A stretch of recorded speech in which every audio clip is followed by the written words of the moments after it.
Legacy technology is the backbone of many businesses, but also presents one of the greatest challenges for modernisation. In this episode of The Stand-Up, we're diving deep into the world of legacy tech, sharing practical strategies and real-world lessons. I'm Adam Lawrence, founder of project delivery consultancy Create Cadence, and together with Daniel Gator, an expert with over 20 years of experience navigating legacy systems, we tackle the big questions. What makes a system legacy?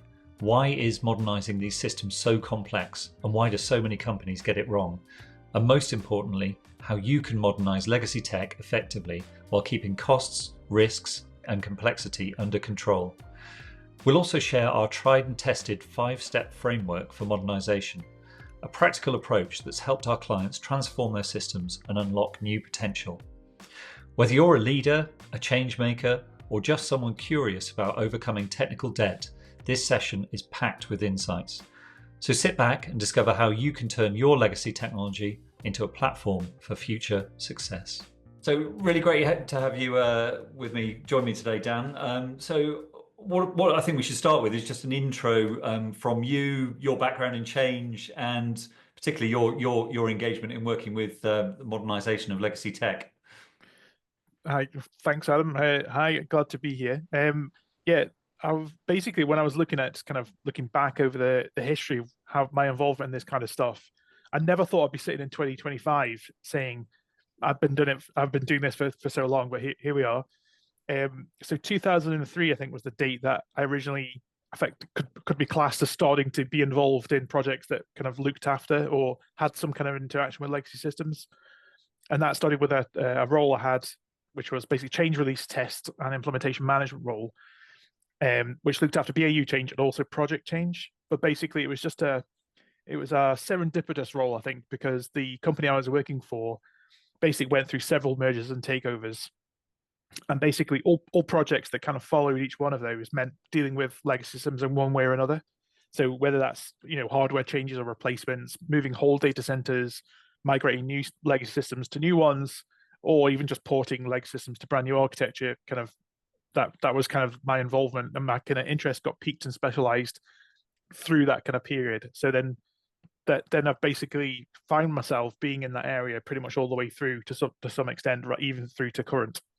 So I do, even though I was complaining, and I did say I've been involved in a long period of time, I do consider myself to be extremely lucky, to have worked on such programs and got to work with some amazing people. So that's my background in legacy tech. I think it's again, being able to recognize what they are and kind of all the pain that goes along with them, and also the joys at the end. I think it's definitely something I can help express and articulate to everyone.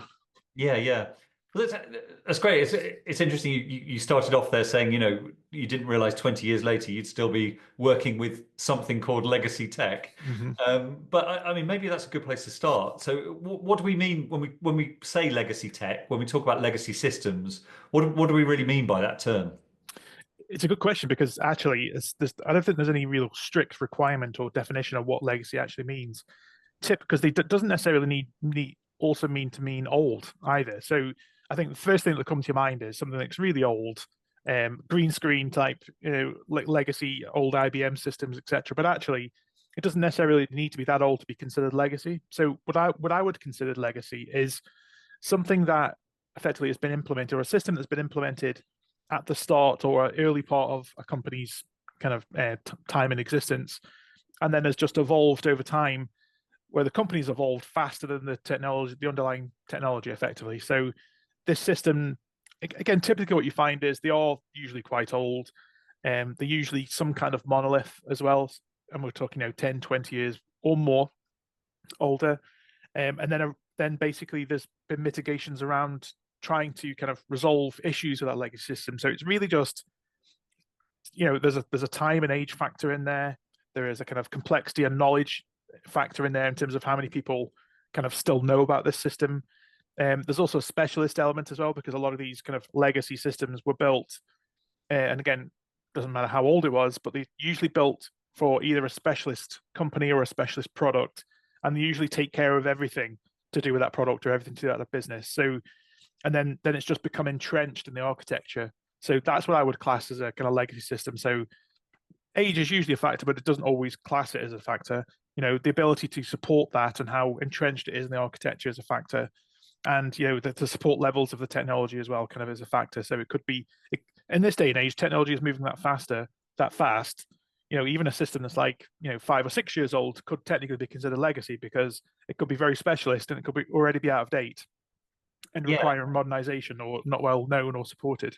yeah, yeah. Because that's how I tend to think of it. It's a system that's outlived its usefulness in the business, or Yeah, potentially has been superseded by some new technology. So as you say, with the speed things are moving at the moment, that doesn't necessarily mean a 20-year-old system. It could be something that's much more recent within the business yeah. that Even has with legacy. projects, yeah, no, that's a really good way of summing it up Mm, because even projects of maybe 5 years ago, they were still using and utilizing like on-premise installations of mm. new products that would replacing legacy at that point.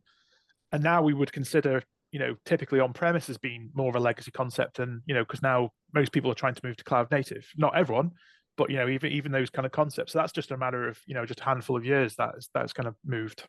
Yeah, yeah. Okay, and you've kind of hinted at a few of these, but what are the types of problems that businesses, typically will start to see with legacy systems in their operation? And the first one is cost. Mm, So I think that is the first kind of thing that kind of starts organizations thinking, right, we may have an issue and we may need to start moving. So the cost could either be, either upkeep of the hardware, it could be upkeep of the software, or the people, to keep the system running and to make upgrades because the requirements are evolving faster than potentially the technology can support. So I think cost would be the first one because that starts to, as as kind of things get more specialized, you know, paying specialists or paying for bigger upgrades starts then gets people's attention to say, well, why are you spending 200,000 or whatever on this one piece of upgrade for this one system? So cost is a usually like a good kind of signal that right something is becoming more expensive than it's probably worth. I think risk is the other one. That was the next one. So as the system gets older, you're obviously the skills to support that naturally reduce as people either leave or retire.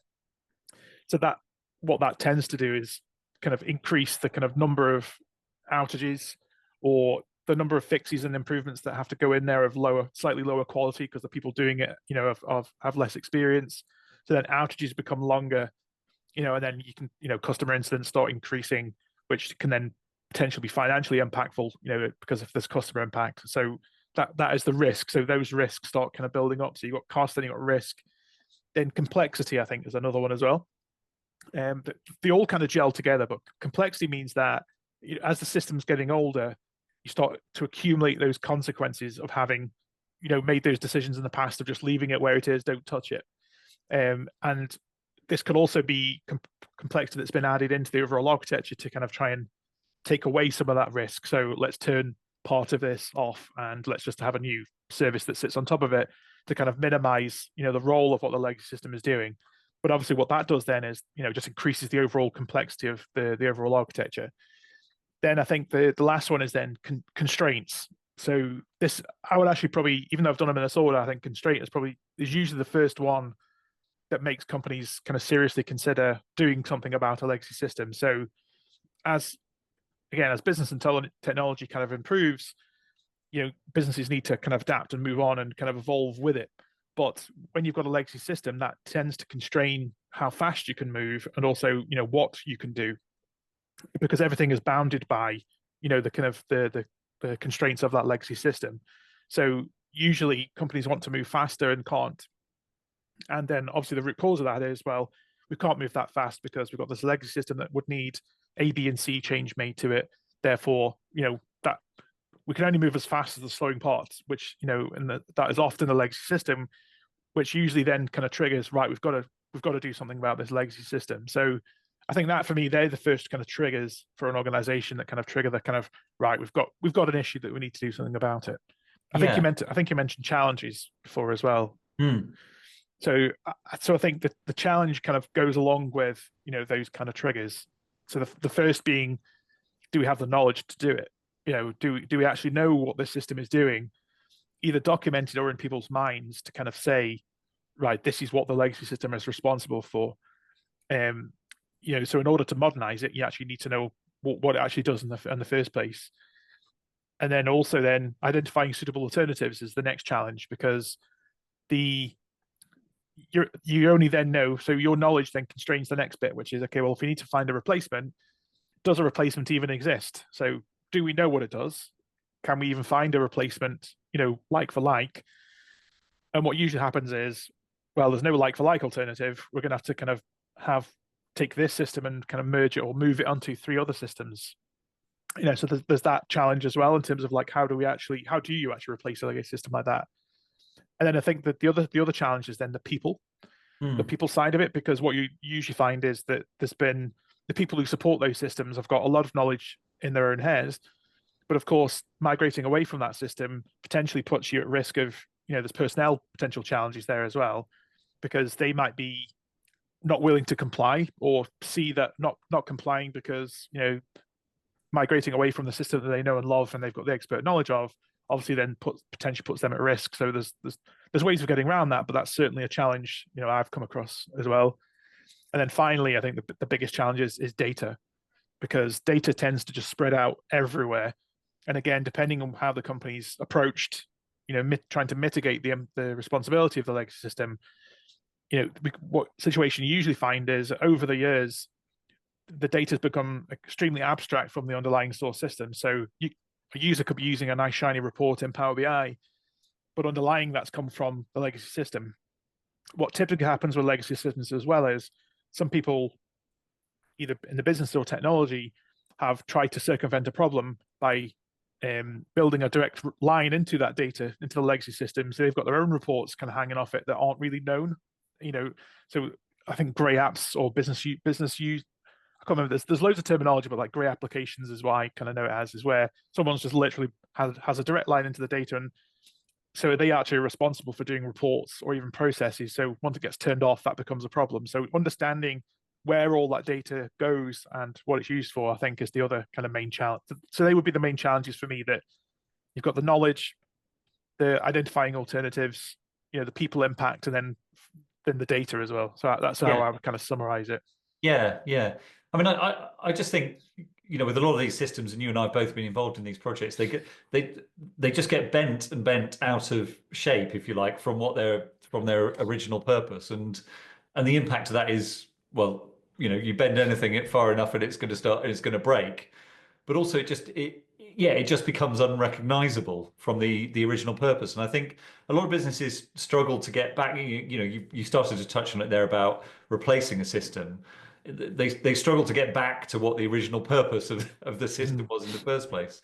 And I think, I mean, there's a number of food-based analogies for legacy systems that I quite like. One is the bowl of spaghetti, and there's plenty of companies that talk about their core operating system as a bowl of spaghetti, i.e., you pull one end of it and you've got no idea what it's going to Yep. do further down the line, which in a lot of the businesses we work in, which are regulated financial services businesses, that's not really a place you want to be Yes, with exactly. your systems. And the other analogy that I've heard a few times in businesses and on these sort of programs is the unpeeling the onion, Mm. which is basically about trying to remove all those extra layers that have been put onto your system that you've built on over the years, to try and strip it back to remembering what it was there for in the first place. And that kind of approach can help, if you're looking to do a replacement, rather than trying to replace the monster you've created.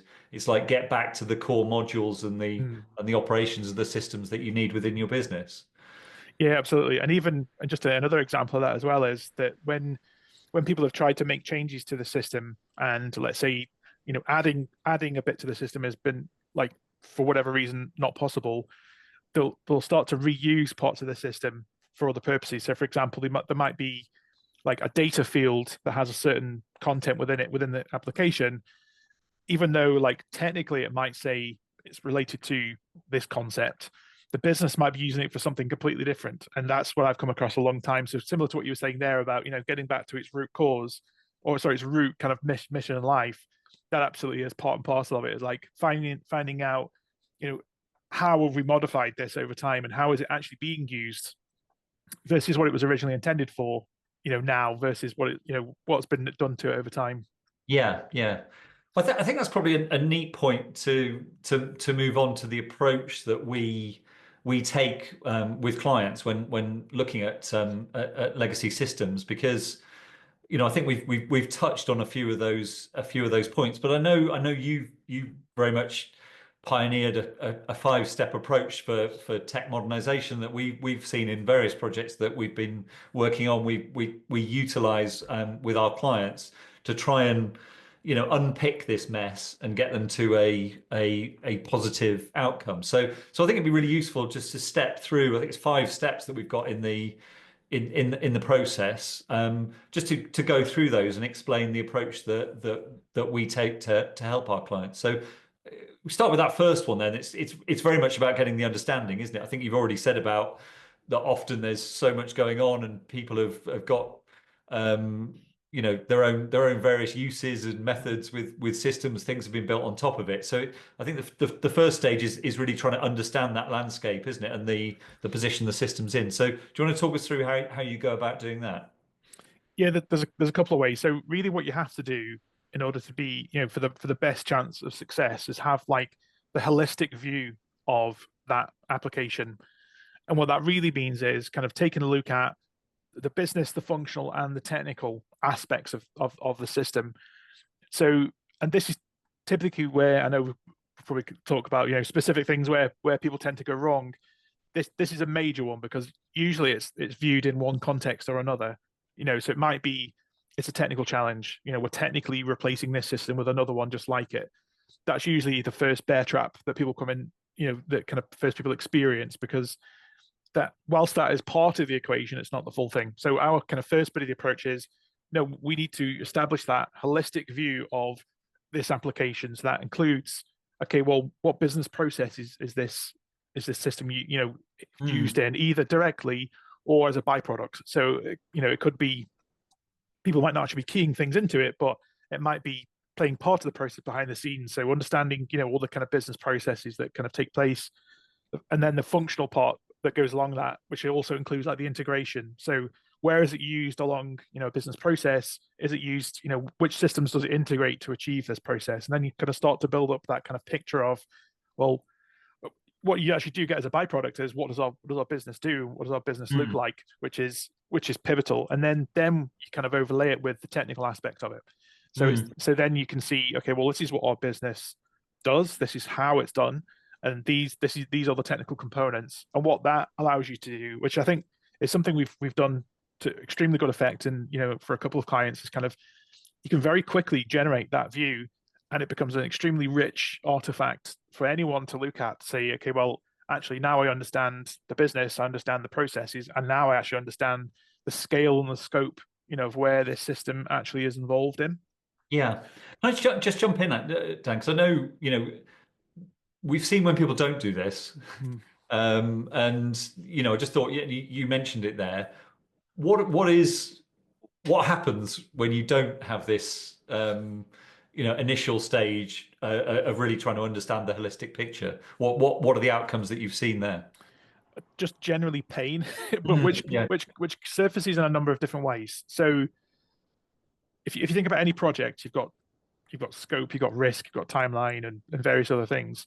So the first thing for I've experienced where this has not been done is you'll just constantly find that you'll have changes to scope, changes to timeline, because what's actually happening is each time you take a step forward, you're coming across something that needs a solution, or you need to kind of figure out, as opposed to, and we're not talking about doing like an extensive several month kind of deep dive on this. We're talking about much shorter exercise. But when that isn't done, these projects tend to be more clunky. It's like, right, we've got a bit of progress. Hang on a minute, we've reached the next step, and we didn't realize this. Now we need to go figure this out and then do either a replan. I mean, you'll know this, right? As it like the replan is the dreaded word, but all that really means is something's happened that you hadn't really kind of figured out or kind of assumed or taken account of. So that's the first thing for me that tends to happen when you don't do this. Secondly, is you run into massive quality problems. But even before that, actually, you run into integration problems, because largely the view, if you take a technical view of these kind of things, you'll think, okay, well, we've got this bunch of data moving from this system to the other system. We can just replace that and make sure that this system comes from this system to that system. But actually, unless you understand the business context, of that data being transferred, that is also the next kind of problem that you'll kind of run into. So what will happen is, technically, you may have ticked a box that, right, we've got data moving from this system to that system, but actually, it's not about that, technical interface. It's about, well, on what circumstances are we moving that data? What process is being executed? What is the actual objective and the outcomes we're expecting of that process? Has it been achieved? And then what happens is you get, testing issues, bugs, and then you end up stalling, getting a replan, and all that kind of stuff. So I think that is usually when you haven't done that exercise in my mind, this is what happens. Progress tends to be a lot more choppy. You get good progress, then you stop, and then you're in trouble. And I think as well, because most projects have several streams, whether you're running this agile or waterfall doesn't really matter. You'll have lots of different activity going on, so you'll constantly have to readjust and realign with all of those streams every time this happens, as opposed to taking a bit of time to understanding that context up front, and then using that then to align your program of activities. Yeah, yeah. And you touched on this very briefly, but I want to just dig into it a bit more, because I think some of the challenge, certainly that I've seen in big programs, when you, or even going into a client fresh and saying, right, we need to get a holistic view of the landscape, is we haven't got time for that. Mm-hmm. Just need to fix this thing. What's your view of that kind of comment, and where would you go with that? Or, well, having been in that situation quite a few times, the perception might be that we don't have time now, but it's not a case of we don't have time. Like, these things just have to be, like, these things are going to happen. Like, you're going to have to spend the time doing, trying to understand and fix. So you either do it holistically now as best you can. I mean, nothing's ever perfect, right? You either spend that time now, or you get further down the line and have a bigger problem to sort out, because as momentum builds, again, just going back to that kind of the alignment between the streams is extremely important. As momentum builds, as soon as you have one stream that's kind of going out of sync, the knock-on effects of that can be quite large. So yes, you can of course you can ignore it for now, and you can just get on. But then you might get a month down the line, and what was then a 1 month activity is now 6 weeks activity, plus a realignment of all the other streams. So that has always been my argument, which is like, technically, yes, you can ignore these things. It's unwise to do it, because these things, but there's just I don't know a word to describe it. It's like an immovable object. Like, if you're going to have to tackle it at some point, you're going to have to figure out, yes, these things at some point as a constant. You can ignore it, but you're going to experience, the impact of not doing it further down the line, whether you want to or not. It's just a case of, do you want to kind of cause some noise now, or do you want to wait and just have to deal with a slightly bigger problem, further down the line? And as you know, yeah, sometimes that option is taken, which is, I don't want to rock the boat just now, let's rock it, a week down the line.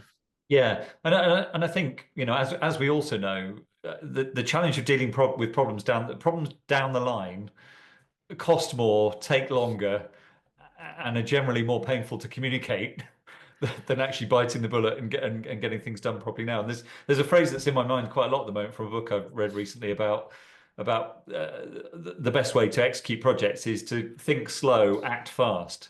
Whereas I think a lot of people take the opposite approach to that and don't do the thinking up front, just dive straight in, and then you end up with all sorts of problems in execution.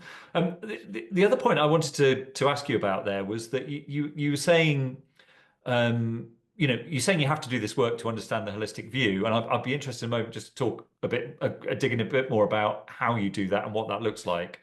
But my feeling is the objection you often get is people think this is like 6 months of work. Mm-hmm. But I think you said this doesn't have to be a lengthy process. So I know it's difficult because every project is different, but how do you ensure that this is done efficiently and as quickly as possible, or what does that generally look like?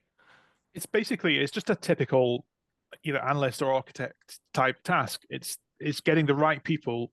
It's basically understanding what the objective is, and then talking to the right people about it. And I think even a couple of the larger times we've done this, we're only talking probably about 2 weeks of elapsed work where we've actually been able to speak to the right people. So when you understand what that artifact is and how it looks, it doesn't need to be a massive exercise. It can be quite high level, because all you really have to understand is, what are all the things that this business is doing? What does that mean in terms of functions? And then plot that against, the kind of the components. Mm. So it doesn't need to be. It's never going to be equivalent to a full on, architecture exercise, or it's not going to go into any kind of repository as a like a technical artifact. The whole point of this is trying to find out very quickly what this system does and where its responsibilities are. So yeah, so my response to that can be as quick as 2 weeks. It could be less than that actually. You could do it in a lot less time depending on the people you have available. But if you get the right people in the room, it's literally, yeah, just tell me about your business. You'll always have some idea, of a kind of basis to start on.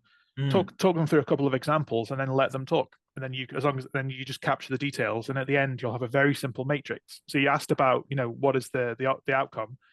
The outcome is just a very simple matrix, which is effectively classifications of business areas, functional groups, actual functions, and then just mapped with the components along the axis.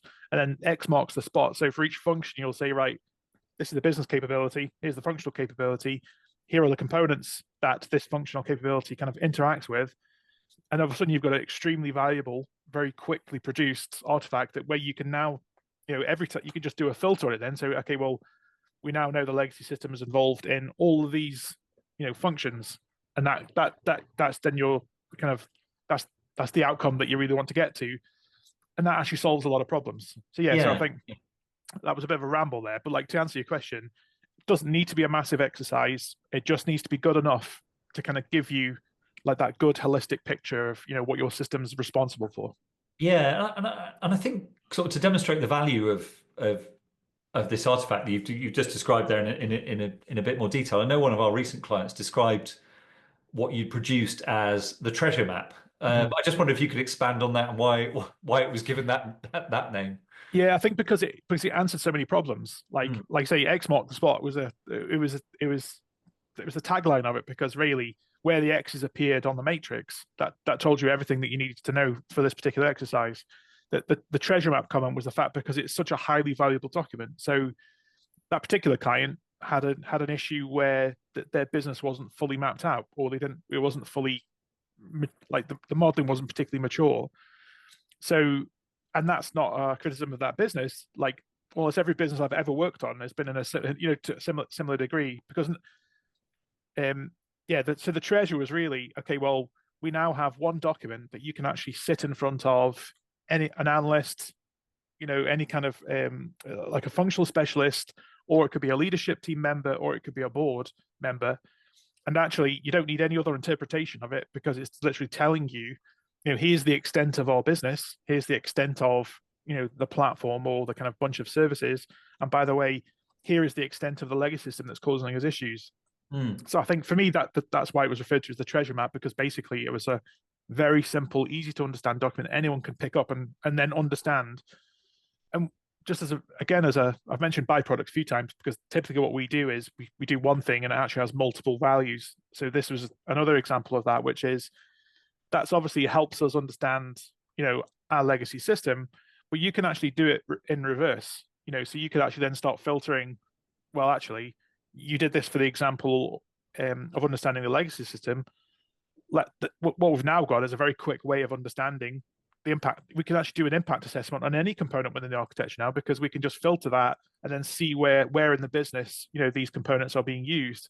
And then that's a very quick exercise to then identify, right, okay, well, who are the business stakeholders we should be talking to, about potential changes. Yeah. And vice versa, which is a use case we actually found happening, which was, well, I understand the business, but I never knew, the technology involved, all of these things.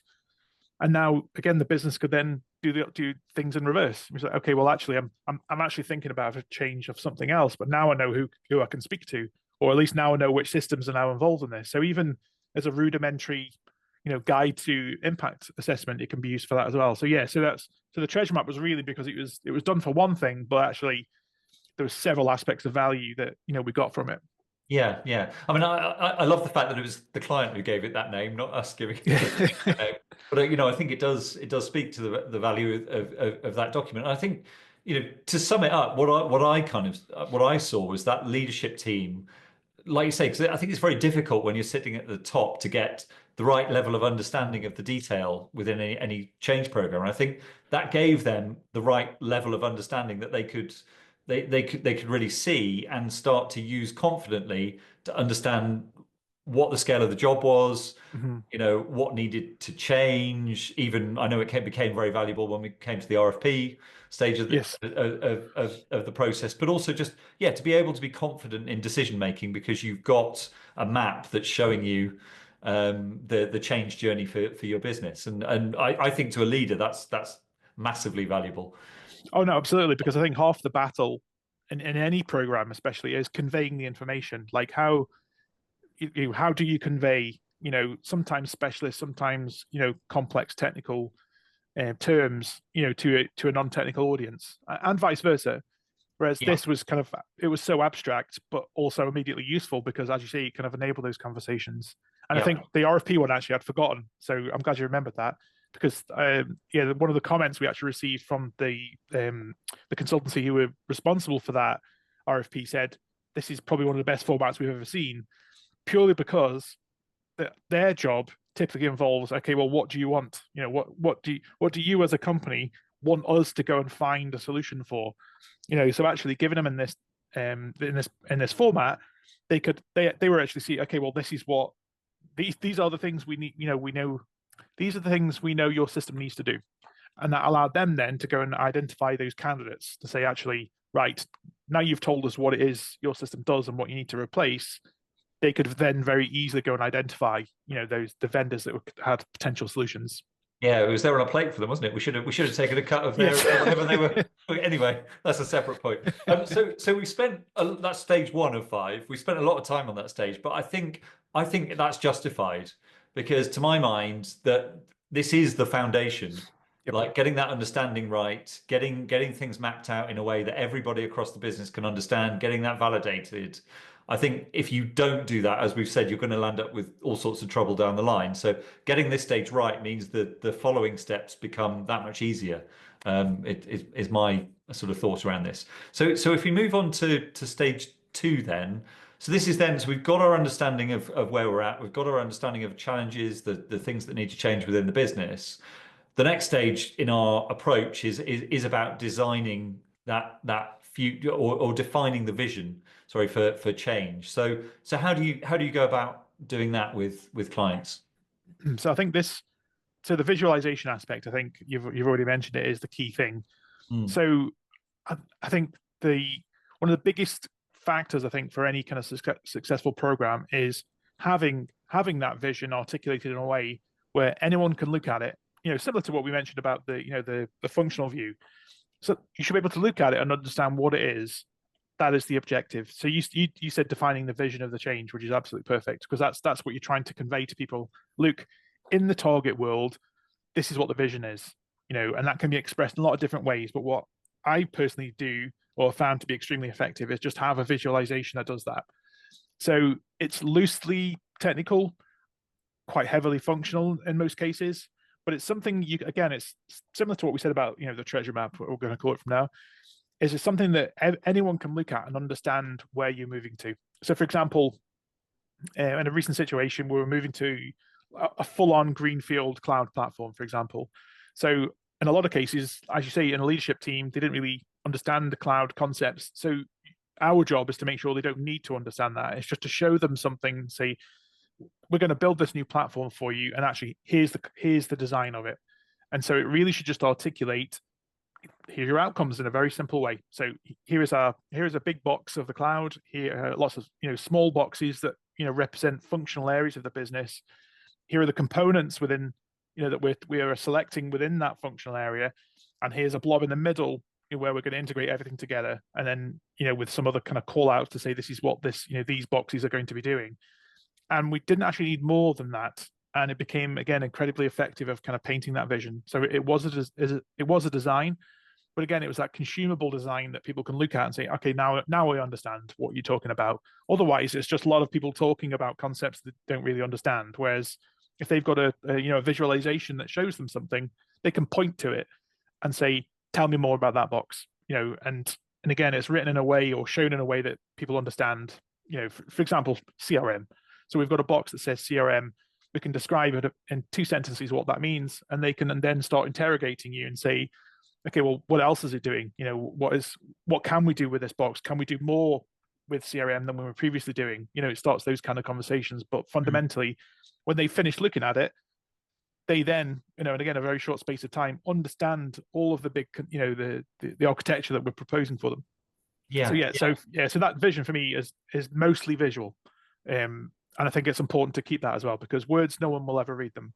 So it needs to be visual enough to pique their interest, but also for them to understand and then to ask questions. Yeah, because the stage after the vision is about designing the future. Yes. I guess these two stages are really very closely aligned, aren't they? Because I guess once you've got that kind of vision, you start to visualize what this new landscape looks like. The designing the future is about just confirming and validating the choices and the Yes. of the modules within the technology landscape. Yeah, and this is the crucial bit here. So this is where the low level stuff. So stage 3, designing the future, is all the low level work. I think I alluded to it earlier on, which is, in most cases, it's not just a 1-for-1. You're taking one legacy system and you're actually replacing it with, one-to-many components. So actually, does that even work? So then you have to start interrogating and design for that to say, okay, well, we're giving you these 2 or 3 components. Here's how they talk to each other, or here's how they communicate to the platform, and how the platform is actually going to react to that in order to achieve, again, the objectives. So this again ties back to that treasure map, because then you've got a tie back between all these components. So you can say, well, we had this. Effectively, your treasure map also has on it effectively a bunch of requirements, or at least statements about what the functionality should be. You can then say, okay, well, those requirements map to these components. We're replacing 1 with 3, let's say, for example, and here's how those 3 interact, with each other to achieve those objectives. And then you can then start quickly evaluating, actually, does that work? Do we have any other options? Can we achieve that with 2 rather than 3? What are the costs? What are the cost implications? Because 3 systems might mean 3 different sets of licenses. It means data ingress or egress costs. So that's all has to be factored in as well. So yes, you're right. So the kind of this little step 3 is it's the nuts and bolts. It's like, we understand the business. Yeah, we have a vision. Does the vision work? At a sufficiently low level of detail that we can then start testing that. So you mentioned RFP before. So, and I know we're going to come to it in the next, which is the alignment bit. But like, this is all about testing those hypotheses that we had that these systems will work together. And ultimately, when we add all of those things up, does it work technically? Is it going to break the bank cost-wise?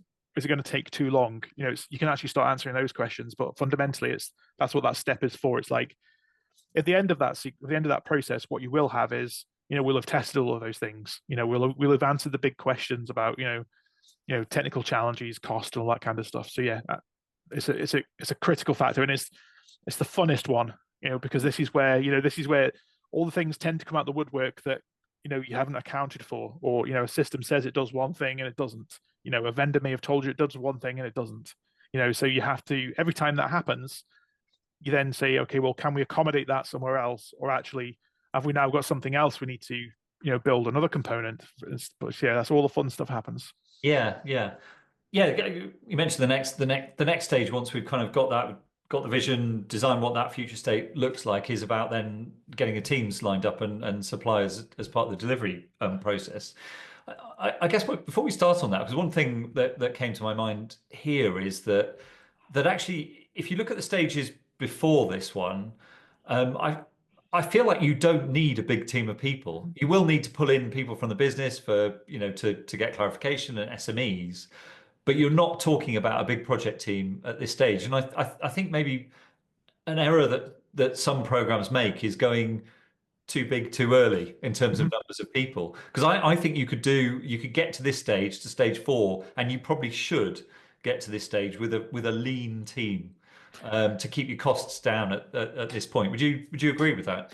100%, and cost and complexity, I would say as well. So what we found and I've personally found over my career as well is you can achieve significantly more with a small focus team than overloading it with people. There's always a temptation to throw people at it. there's always a temptation is actually if we had double the size of the team, can we go twice as fast? I'm not going.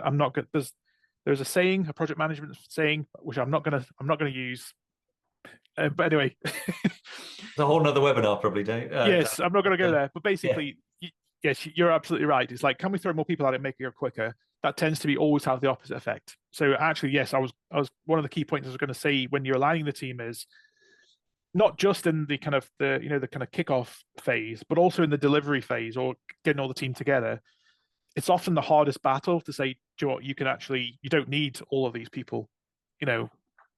And for me, my justification comes down to every time you add one person into the mix, you're adding potentially, 6 degrees more complexity onto the program, because all of a sudden it's an extra person to consult, or it's an extra person to get information, or it's an extra person that just opens the web up to more time, consuming more time and more complexity for that information, and for challenges to be solved within the program. It actually takes more time with the more people. And that just, again, for me, that's always been an exponential factor. So every time you add one person, you've got 6 degrees more with complication, and just keep adding and adding and adding, and it makes it even worse. And then what actually happens is you just become too big a team for anything to actually work, because you either don't have enough work to keep everyone busy, or you've got too many people involved in decision processes, or actually what usually happens as well, which you know very much about, this has been in a project management world, the chaos seems to increase as well, and panic. Because what will typically happen is someone who isn't involved or isn't that close to, let's say, the cold face, as it were, might not understand something that's going on, express that as a concern to one person, all of a sudden it blows all out of proportion, and then you've got to spend loads of time putting the fire out, so to speak. Whereas, and it was needless, because all that's happened is they're concerned about something they don't really understand. So, but again, you can cut all of that out by actually trimming your team down to the smallest number of team possible, and then expanding naturally, as required. Again, it can be done, but yes, it's always a difficult one. But yes, our approach has always been, actually, when you do get to a point when you've narrowed it down to the kind of the minimum amount of team possible, you do get more work. Yeah. I mean, big teams generate big processes, don't they? That's the other challenge in it. You then start to get into all the the methodologies, the meetings, and all of that, and it just starts to expand, and the process starts to take over, as we know on projects. But what I feel, well, there's two elements on the people side, I think, because I think, as I said, getting up to this stage 4 of aligning teams and suppliers, I think you can keep it lean before that. You don't need many people to get to that stage, so you shouldn't be on a program be burning big money at the start to do this, to get to this point. But also, I guess, if you've done this really well to get to this point, it then should be easy to align the right people, not lots of people, because you've got that foundation, you've got that clarity, you've got that plan, you know what needs to change. You just need the people to do that stuff. You don't need an army of people to come in at that point. You actually triggered something, another thought as well, which is, in terms of, when do you start this as well? Because I think that's also, you said that you're going too big too early is a problem. But I think as well, a lot of focus can often be wasted right at the start, trying to solve things that you don't have the experience in, for example. So, if you're an operational person, you've never experienced a large transformation or a large program, there is a temptation is, oh, well, we need to have all these problems solved before we bring in anyone who's done this before. And I actually think that's probably the first mistake a lot of companies make, which is, trying to solve a problem they don't really understand, and they try to go too deep into it, and then end up, what actually happens is you have to pivot, when people who do come in who understand it, because they then will put you on the right course.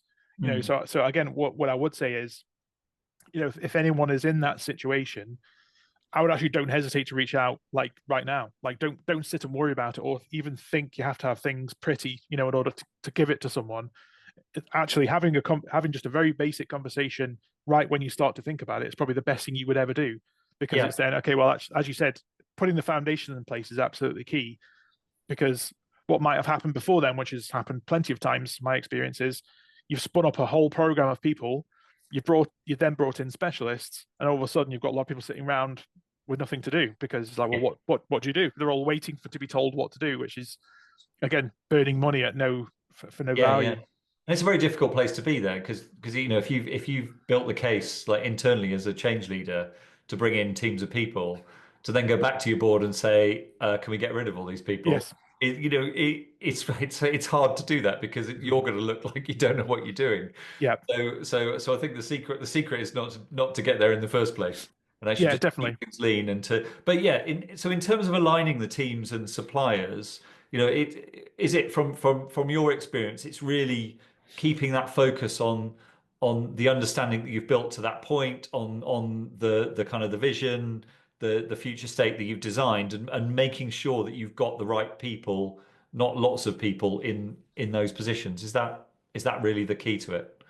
Yeah, definitely. And I Yeah. think flexibility is key. So if you've taken the time and you've built up that understanding of here is your current state, here is the future state, here's the vision of that, and then with the kind of design detail to say that these are the things we're going to have to enable or do, the aligning teams and suppliers should then be a relatively common sense approach, which is and let's be honest, like there is no plan that ever survives contact with the enemy, right? As you well know. Mm. So planning these things out, the further out planning is, the further it's wrong. Everyone kind of know that's just a given. So I think the best thing, which is what that vision kind of does for you, is okay, well, if everyone understands the vision, if everyone understands how we're doing this, if everyone understands how these parts interact, actually you can all start moving towards that objective. And then it's just a constant exercise of, because you'll always get like, again, you test all your assumptions along the way. Something doesn't test out, therefore you have to kind of pivot. So that flexibility is absolutely key, regardless of any methodology you're using. Yeah, absolutely. I think it's the kind of that maintaining that flexibility all along is absolutely key, because what could end up happening, and what usually does happen, is you'll just get one stream that has no issues whatsoever, and they'll go barreling on ahead, which in most cases is totally fine. But then you'll get a couple of trouble streams, and they're not for any other reason that there's some assumptions that have just turned out to be wrong. So again, as that alignment, having a small team is a lot easier to manage than dozens and dozens of people, because then it's like a ship. It's like an oil tank that you can't move, right? But if you've got a small team and you've built that flexibility into it, what you can actually do then is move people around, within the team to kind of, as you've got opportunities to kind of progress, you can just kind of pivot and just set and utilize them, making that progress, as opposed to just saying, right, we've got 6 people in this stream and then never going to talk about any other stream than this. We've got 6 people in that stream. That's just doomed to failure. But Yeah. if you have a small team again of mixed discipline people, moving them around, changing their focus is not going to bother them at all. Mm. Because it's like, well, this week you might be focused on this. You may have hit a block there for whatever reason. That block's not going to fix within a week. Therefore, next week going to focus on moving this bit of the jigsaw forward. Yeah. And that's how again, every team I've been involved in that has achieved massive things has that mindset. It's been a small team who can deal with that chaos, and I think that's another really important thing to make. Not every, and this isn't a slight, not everyone is actually cut out for that level of chaos. Mm. Some people prefer to have a stream of events, of predictable events in front of them, and that's the only thing that they're comfortable with. I think, again, my experience, if you don't, you have to have those people kind of who are just have no problem with chaos whatsoever, because any program is just a series of issues, challenges, overcoming the challenge, and then keep on moving.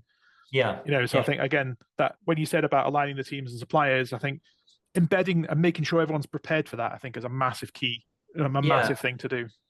And it's a slight tangent here, but I think a point worth making, because one of the things that I often see in businesses as a challenge is that when it comes to say a legacy system modernization or digital transformation program, businesses often assume they can just take their BAU teams and project teams and just put them into a transformation program.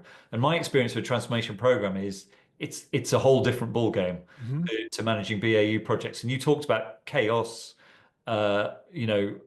challenges around understanding the messiness on a Mm-hmm. day to day, hour to hour situation. I do think it's a different skill set, and I guess that's why you often see a bunch of contractors who go from transformation program to transformation program, um, because they've got the scars, they've got their battle hardened, if you like, around Mm-hmm. how these programs work. Would you agree with that? That it's quite often that businesses make that assumption that they can just put their BAU teams into transformation programs, and that can quite often cause problems. Oh no, absolutely. And even that's also not excluding contractors as well, because Mm. because I think again going back to that, the kind of starting point, which is usually, the organization has tried to do a bit of thinking first, and their kind of idea is, well, I think I need, three BAs, two project managers, testers, and all the rest of it. They'll go out to the market looking for those roles, so, and yes, they'll be looking for people who have experience on projects and stuff like that.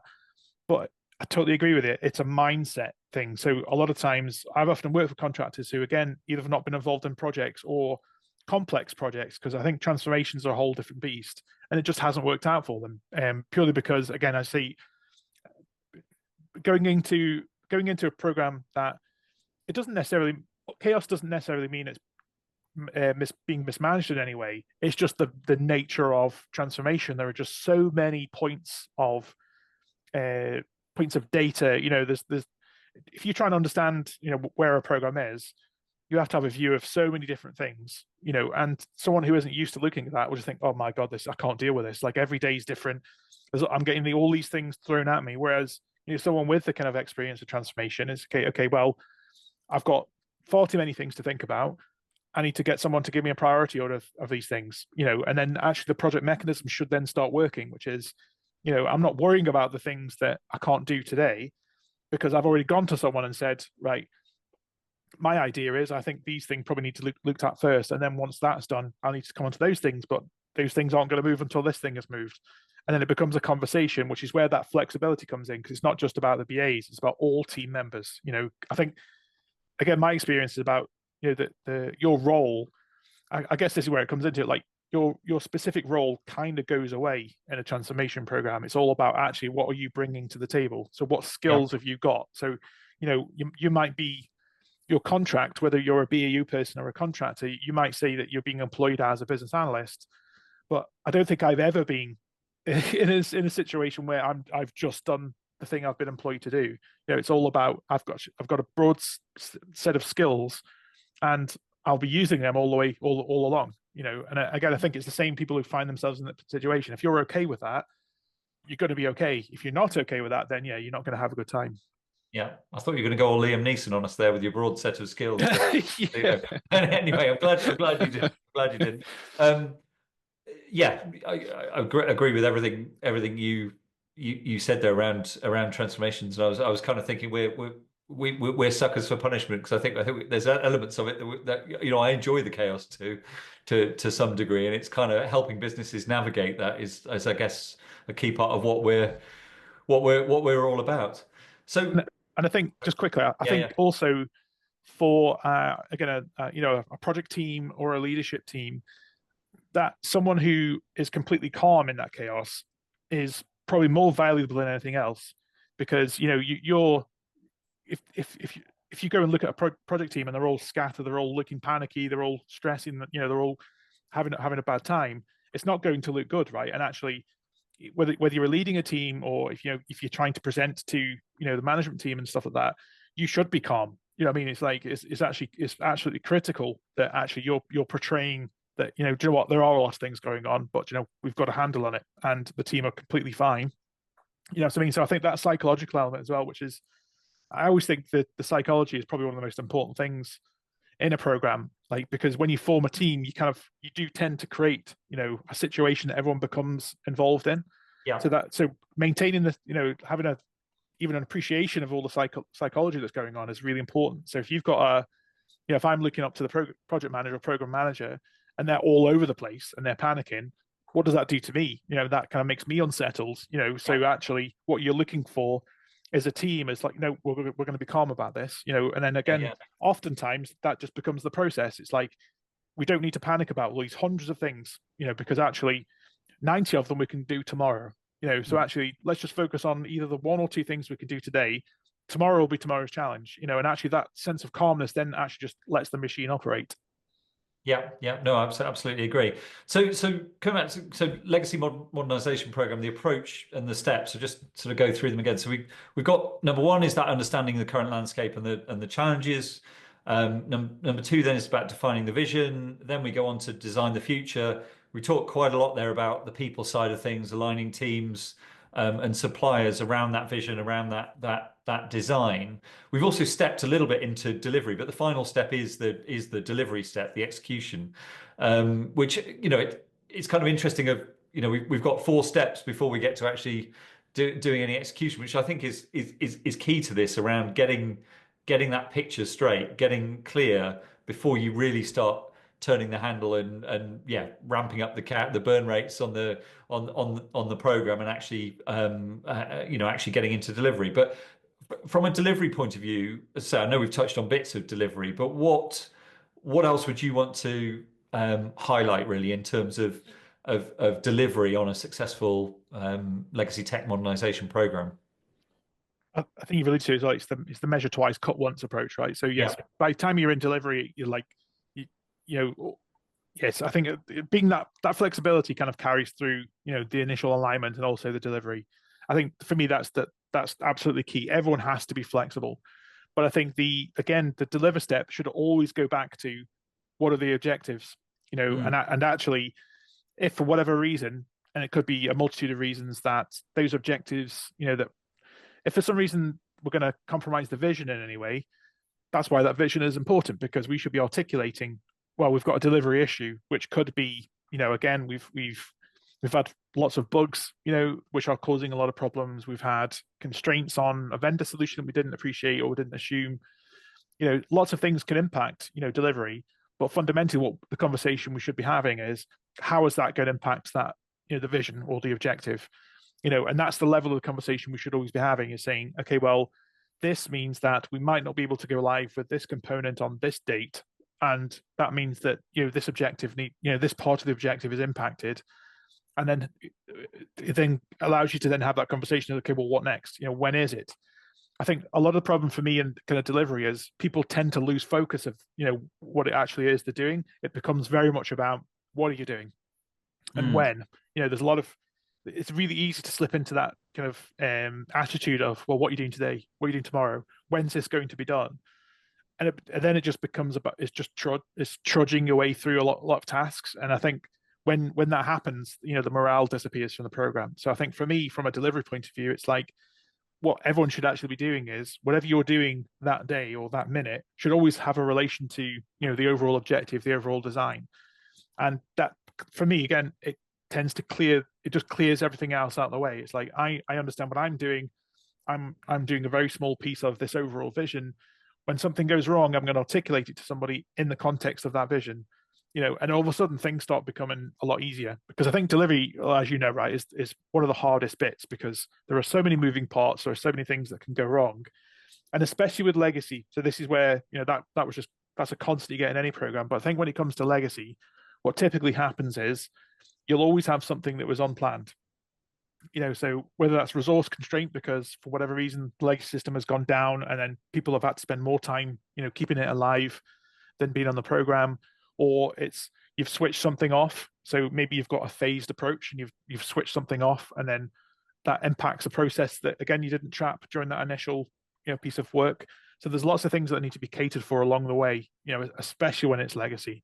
And I think the other thing worth mentioning, and in most legacy modernization type activities, you'll have an element of data migration in there as well, which is absolutely a different webinar all in its own right, but it's usually a big part of it. So again, it's the kind of all the consequences that can crop up out of that for delivery. But I think for me, just boiling it back down to the process is, what is it we're delivering? We're delivering that vision, and we've got the designs to work to. Everything we should be talking about should be in that context, and then that kind of what it does is try to simplify and abstract as much as possible, and then it gives the people working on the program the tools to talk about it, and it gives people responsible for reporting on that, again, the tools to speak the same language as everyone else. That's really what in my mind, that's really what it comes down to. Yeah, as you were talking there, I think you were explaining this, but something came to my mind about the most successful programs I've worked on and managed, and they seem to have this blend of really tight alignment and understanding of the vision and clarity versus a much looser management of the low level tasks to get there, as in, or not, that's not quite the right phrase. It's like where yeah, if I switch it around and say the least successful projects I've worked on have kind of been really focused on the tasks, the low level Yes. tasks, but they've lost sight of the vision. Yes. Like they don't, and I kind of think that's quite easy to do. Is actually you've got to just keep a focus on that, delivering that vision. It might be that you didn't do the tasks that you were expecting to, but if you achieved the big goal, the vision, um, in whatever shape or form, then you've done well. You've done a good job. Does that make sense to you? I don't know if I've explained that very well. No, you've explained Yeah. it perfectly. It Yeah. is again, it goes back to that psychology, right? So Mm. you are more likely to kind of deal with the challenges of working on a program if you're working to achieve a vision than right, you've got 10 bugs to look at today, or you've got to do these requirements. It's like it becomes more, yeah, it's just more, I guess it's more interesting, right? So if Mm. people understand the vision, it's easier for them to understand and actually they're building something bigger than themselves. I know it sounds a bit lofty, but effectively that's what a program should be doing or is doing. And that's how you motivate people because like actually, yeah, by doing this, I'm enabling this, so you can articulate, but you're totally right. If every day you're just getting, right, you've got 10 tasks to do today, I want them done. And that's all the focus is, you very quickly lose sight of, well, you're just not having fun, right? You're not enjoying it. Mm. It just becomes you almost start to resent it. And it's like, oh, this is dull, you know what I mean? And actually, because no one's given you that link, actually, if you express it in a slightly different way, is that, by the way, all these bugs are preventing this vision, this part of the vision or this part of the objective, it then becomes tangible that, actually I'm doing something that's going to have some tangible benefit. And again, it's just part of that psychology. So no, I totally agree. Yeah. Yeah. Yeah. Okay, so those are the five steps that we follow. In terms of getting from a position of uncertainty and mess through to actually delivering something meaningful that aligns to the vision for the future. It'd be good, just in the sort of last part of this discussion, just to if you can bring in. I know you have as we've gone through this, but it might be good to just bring in a couple of examples from projects that you've worked in where you know things haven't gone so well, or where there have been challenges, and how those challenges can be overcome. there's there's many cases I could bring, but the couple that spring to mind. So let me think how to articulate this correctly. So the first one was effectively a back office application. It was a transfer. So we were modernizing in terms of we were migrating it from one platform to another.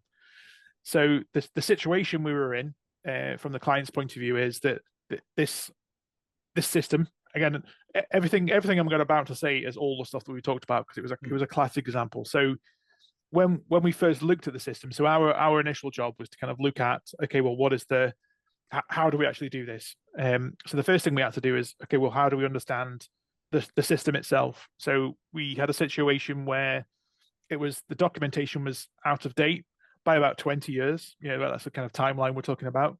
There had been changes made to it, but there were technical changes to make it work. So in order to find out the changes, you eventually had to do some code interrogation to find that out. So that wasn't helpful.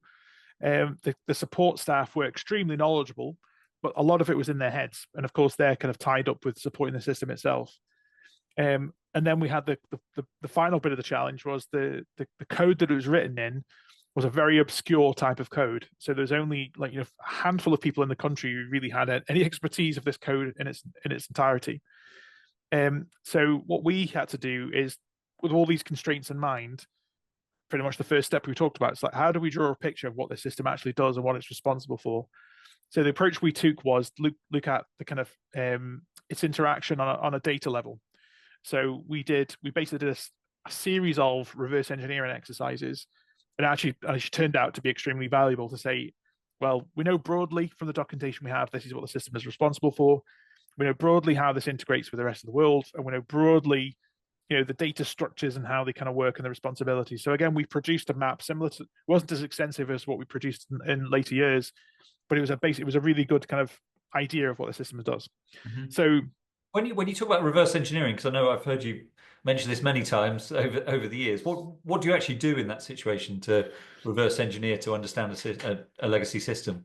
So it depends. So it depends on what type of activity you're doing. So for me, reverse engineering typically involves how is the system talking to another system, and also how does the data structures actually work, and how those data structures link to a function. So it's all about hypothesis testing. So reverse engineering is about hypothesis testing. So for example, I would pick one function that I know the system does. I would set an hypothesis on, okay, well, here's the data I think it uses to make these to process this function, and here is the data that I'm going to get out of it. And then basically I would use a number of different tools to kind of either trace the code that's been executed, and that could be done a number of ways, or actually just through like data tools, for example. So I could see right here, I'm going to take effectively a snapshot of the data before and then a snapshot of the data after, and I can start building up a picture of, right, I know what the system is now doing for this function. It will trigger these functions, it will manipulate this bit of data, and it will send out this other payload of data. So when I do any reverse engineering, I try to focus on the abstract rather than the technical, because I'm actually not really caring too much about how it does it technically, because we're going to retire it anyway. So the way I do it is abstract that reverse engineering exercise to say, okay, well, I need to understand what input it's using, what process it's executing, what data it's manipulating, what data it's sending out. So that's typically the kind of process I use. So that's when I say reverse engineering, I'm trying to understand, what the system is doing in that regard. Does that answer your question? Yeah, it does. Yeah, that makes sense. Yeah. And then again, the complexity of varies depending on the system. This one was it was a very extensive. So it was for a banking client, and it was extremely extensive. It had been used for decades. It had a very lot of complex relationships in there, and it was responsible for also managing a lot of complex client relationships too. So the reverse engineering was trying to understand, okay, well, there's a new system this is going to, like, how do we move the data into it, and what are all the consequences thereof. So that's why we had to do the reverse engineering. Some of the work we had to do along the way, before it was going to be retired or migrated, there was some regulatory changes that need to be doing to it. So again, that reverse engineering was kind of focused in those areas. So you could spend years reverse engineering a system and understanding how it all works, but obviously, so understanding the scope again is a really critical element of it. It's like, okay, well, which bits of the system do I really need to understand? To move it, but the complication we had here is we also need to update it to make allowances for these regulatory changes. So that was all kind of built into it as well. And then basically from that point, once we'd established that view, we then started mapping it into the target system. So that was the kind of next step. Then, yeah, basically it was all, the way we did it was that map was, again, it was done very abstract. It was done visually to start with, and then we started kind of filling in the blanks as we went. And then once we established all of that, it was then a case of effectively documenting, and then documenting the strategies and all the technical details. So here's the source function, here's the target function, here are all the things it does now, here's all the components that it talks to, here are the things we need to make the new system talk to in the same way. So again, we kind of built up a transitional model effectively to say, here's what we're removing, here's what we're having to enable in order to do the same thing. And it was that one I'm citing now, that was probably the biggest one I think I've ever worked on, and probably the most challenging. But again, you talked about, kind of like being used to the chaos. I think when you find people like us who do like working within chaos, it's the payoff at the end that you do this for. So once the program actually goes live, once all the stress is done, you've got to go through all the dress rehearsal weekends, the long hours and all that kind of stuff. But once it's done, you can then take a big deep breath and think, oh wow, I played a part in that, and it's a massive it's a massive feeling of success, like, oh, I've actually achieved something really cool, which is then starts the adrenaline for like, okay, I want to go to the next one. so that's case study one, and then case study two, without kind of repeating what I've just said, were kind of the same. So the main difference between the second case study would be the outcome. So the first one was moving a system within an architecture to another system within the same architecture. So we had lots more considerations and things we could potentially break along the way. So the second case study was where we actually started off with the client's view was it was only going to be a small transformation, or like there was only certain parts of their existing architecture that would need that transformation. So we applied the same, the same approach, which is, okay, well, let's understand the business. We had similar challenges in that, okay, well, yes, you want to achieve a transformation, but actually there's some BAU stuff that you need to do first. So it was working around those kind of priorities and those kind of factors to help them understand, okay, well, again, here's your business, because there was a lot less information on what the business was actually like, what the business actually did. So we had to go a bit further back in the process to kind of establish that. But in the outcome, once we'd understood, or sorry, once it had been recognized that actually the legacy component can't support the business's ambitions over even the near to middle term, then it became a case of, right, we're going to have to replace this in order for it to support it. And then our kind of responsibility there was, well, what are your options? So going back to what we said earlier about, half the battle is sometimes helping the client understand what the options are. A client will try and sometimes figure that out themselves. Thankfully for this client, we were already in, this, whilst this was happening, to advise them on that, because that's often time where things can go wrong. So we were able to kind of help them understand what those options were very, very quickly and very clearly.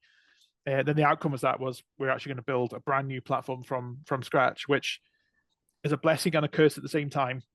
So again, from a transformation point of view, the blessing was, well, we've kind of got a blank canvas to go with, which basically means we don't really have to think too much about what we're going to impact as we're moving it.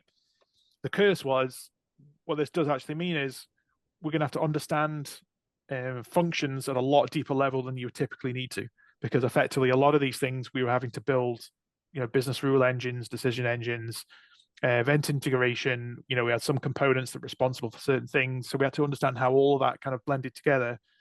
And then we had a quite a significant draw on the SMEs as well, because rather than just saying, what do you want, it was a case of, well, how does this work now?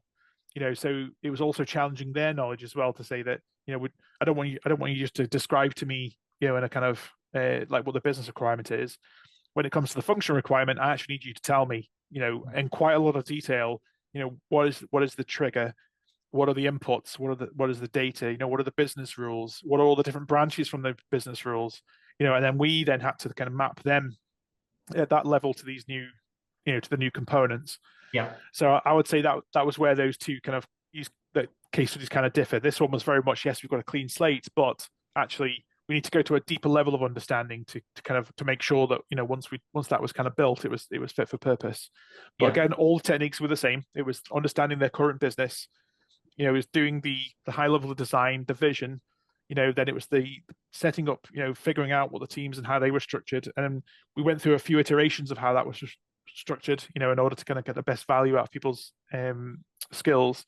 And then it was the delivery, which again, it was a series of having to pivot. It was like, actually the team structures might need to pivot. The technical designs need to kind of change as we discovered more about some components. But it was really just a flavor. But again, it was those 5 steps kind of coming into life and working.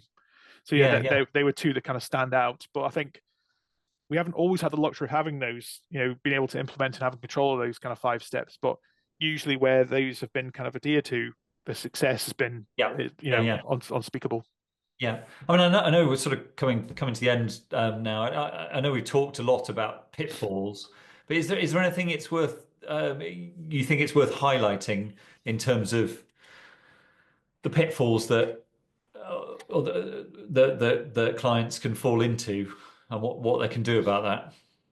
I think the pitfall is underestimating or overestimating. Both of those are pitfalls. So I think underestimating is more often than not, which is it's just a lift and shift. So the amount of times I've heard that phrase, "Oh, it's just a lift and shift, it'll be fine." I think the key phrase is, it's never a lift and shift. Yes, exactly. There's never an occasion where you can just lift and shift a complex technical system. No, definitely not. Even if, and again, in the first case study I cited, the kind of the functional, effectively map between the two systems was very, very close. But the difference between how those things worked and the data that they required and the downstream impact that it has couldn't have been any more different. So again, the idea was lift and shift. Just no, that just doesn't really happen. So yeah, I think if you've come to the point and that's what you're thinking this thing is, then I would I would absolutely recommend you having a discussion with someone, to try and to Yeah. challenge that or even kind of validate it. That's the first one. I think overall complexity, I think, is always underestimated, and even practitioners are also prone to this as well, because whenever if you think it's going to be complex, it's still going to be more complex when you ever imagine, because you've got so many variables at play. Mm. You've not only got the complexity variables, which is, will it work? You can, from a technical point, you can pretty much make anything work, but again, you've got shades of complexity in there. You've Yeah. got timeline complexity and constraints. People think it's going to take this much amount of time. It pretty much will never take the amount of time that you think. Mm. Um, so again, being prepared for that. Budget constraints and concerns pretty much goes along with the timeline. Um, that's again a pitfall. People kind of tend to get this wrong, and I don't think there is. I've yet to come across with a way of actually getting it right. I think if people just accept the fact that actually it's going to be harder than you think, it's probably going to take much longer, and it's probably going to cost you a lot more than you think. If you get yourself in that mindset, you're not going to be too, you're not going to Yeah. be disappointed or come across anything that surprises you. Um, I think they're the major ones, to be honest. It's like it's like underestimating the complexity, the time, and the challenges, and also again pitfalls of getting the team wrong. I think that to me is the main one, because usually what happens is you go through.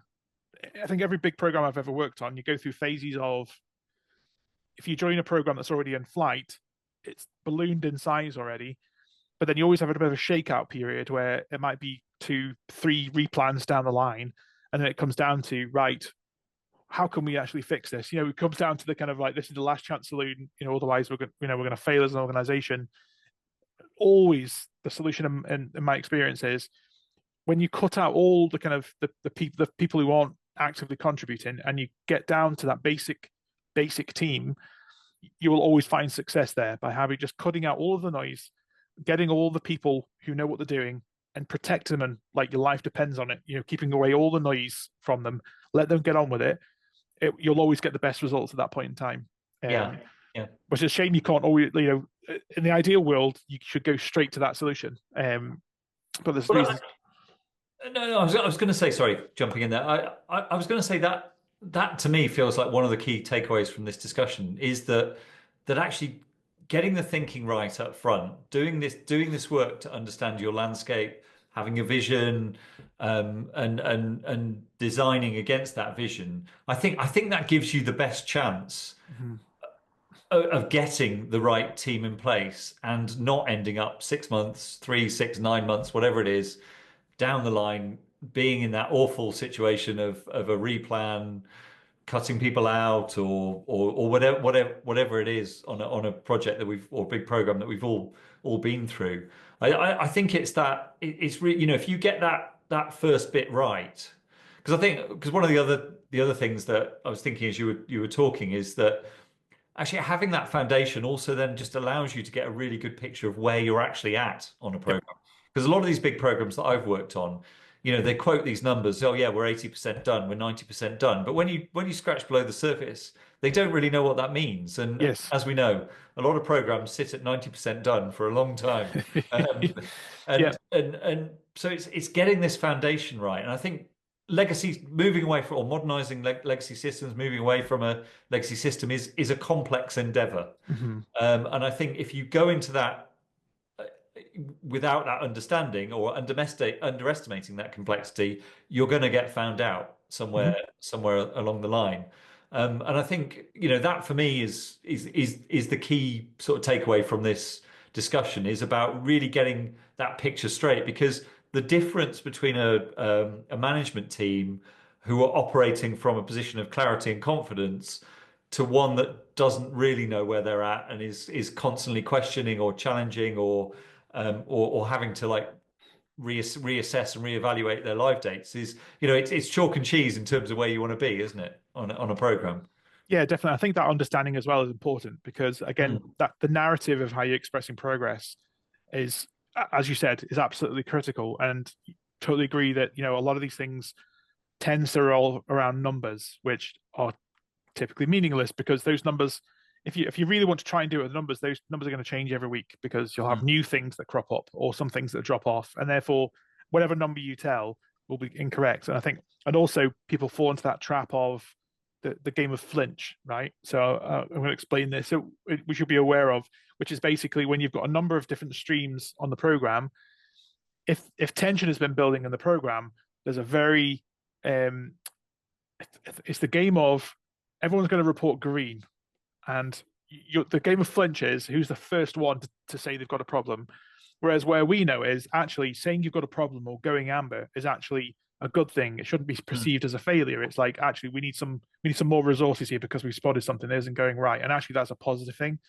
Again, if the psychology or the setup isn't right on the program, if you've got, if there's, if a sense of fear is being kind of instilled on people for whatever reason, whether it's from management or from program, that's the thing that can start making programs, go bad, because basically everyone will report green until the first person reports red, and all of a sudden they get all the attention whilst everyone else kind of tries to scurry up and kind of get their progress quietly replans behind the scenes, behind the changes. Exactly. But yeah, those kind of things will definitely tarnish the whole thing. But as you say, if you get this right, and everyone's talking the same language, everyone's expressing progress in the same way, and it's towards those goals, then yes, you'll be in a much better position where actually the management are getting reporting in a way that they can understand, and then basically, everyone on the ground is able to speak that language and understand things, and isn't going to be too worried about, well, do you know what? I've now got 30 bugs this week instead of 25, and I'm going to get punished for that. It shouldn't be about the numbers. It should, as you say, it should be about the objectives and how you've achieved them.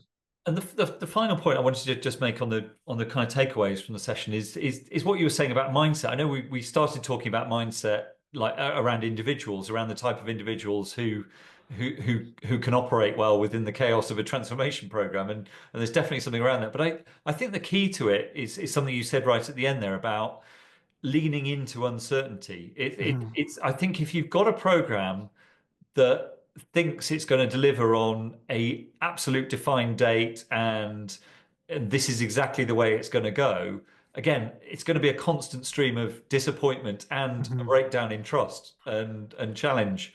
And whereas I think if you've got a management team that understand these things are hard, they're not going to go the way that you expect, and they can lean into that challenge and accept and be flexible around it, I just think everyone's going to have a much better time, and you're going to get a better outcome. That's the other thing, is like actually trying to manage something that's not manageable ends up being worse than actually accepting something's unmanageable and working with it. 100%, and you're 100% right. And yes, absolutely, as you say, you've actually put it into perfect words, which is trying to manage something that's unmanageable. And I think that is probably the hardest thing for any organization to get their head around, because again, in an operational space, it's quite normal to say, well, I've got a fixed amount of things to do and I've got a fixed amount of time. I'm going to measure that as things are going along. And in an operational world, that works. Do you know what I mean? Because you've already got metrics to say, well, this process takes this amount of time. Every time we get this letter or we generate this kind of communication, these things happen, and we can measure it. But no such metrics exist in a transformation exercise. I mean, it is nothing is measurable. However, the best thing you can do is if you bring in a team and you trust them, because I think trust is the kind of biggest thing. It's like, if you trust in what they're doing, then you should feel comfortable enough leaving them alone. And if you do that, what you're actually going to see is lots and lots of progress. And again, that progress it won't be a percentage number. I would actually go so far to say, if someone's telling you a percentage progress number, they're probably lying. It should be expressed in a way of, okay, well, we all know what the objective is. We all know we've got to build these things or move these things. This is how much progress we've made this week towards them, and it should be measurable in a completely different way than, just numbers or percentage. So I totally agree. But that is the first thing I think people have to put to one side, is like, if you want me to tell you, I'm going to tell you every week how much percentage we've gained, then this isn't going to end well. You know what I mean? Because every week, because the first thing is someone actually, and I think even flipping that on its side, if someone came to me and told me that, the first thing I would think of is, how am I going to basically manufacture that number so that I'm not getting all the questions that are going to cause me lots of time that I actually don't need to answer. So the strategy there would be like, I'm actually going to I'm going to work differently to kind of give myself the space so I can be effective. Which actually shouldn't be the case. It should be we should all be having open and honest conversations. If you are from from an operational background, this is going to be a completely different experience to you. So yes, I think that I totally agree. I couldn't. In fact, we should stress that a lot. That actually, whoever's doing this, it is a completely different endeavor. And yeah, as long as we've all got that shared vision and we accept that actually trying to manage this in a typical way is not going to work, Yeah. then already you've got a really good foundation to start off on.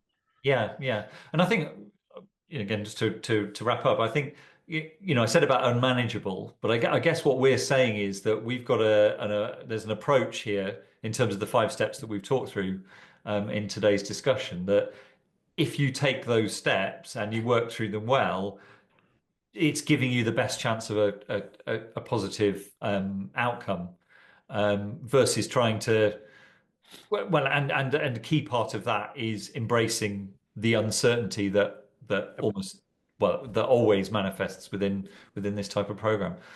So that's my kind of wrap up. So just any sort of final words of advice, I guess, for any clients, any program managers about to embark on this sort of legacy modernization journey. What would, if you were just in a sentence or two, sum up? It's going to sound like a Samaritan's advert, but I would say talk to someone, because and don't worry, don't overthink your current situation. I think that would be my advice: is don't worry too much about it. Don't overthink it. Don't think that you have to have answers for anything. Yeah. I think that what I would encourage anyone to do who's thinking about this is to just talk to someone and say, come and talk to us, tell us what's on your mind, and the output of that might be actually you're doing everything right. Yeah. or it might just be actually I've got some guidelines for you. You follow these. There's lots of different ways you can go. But first thing I would say is talk to people who've done this before. At least get some input, and at least that will then kind of tell you if you're on the right path or if you need to make some adjustments. That's what I would say. Brilliant advice. Thank you so much, Dan, for that conversation. Fascinating. Thanks, Adam. I've learned a few things from it. It's reminded me of some of the projects we've worked on together as well. Exactly. Which, have always been great fun. So, right, we'll wrap up there. So, thanks very much, Dan. Nice one. Thanks, Adam. Cheers.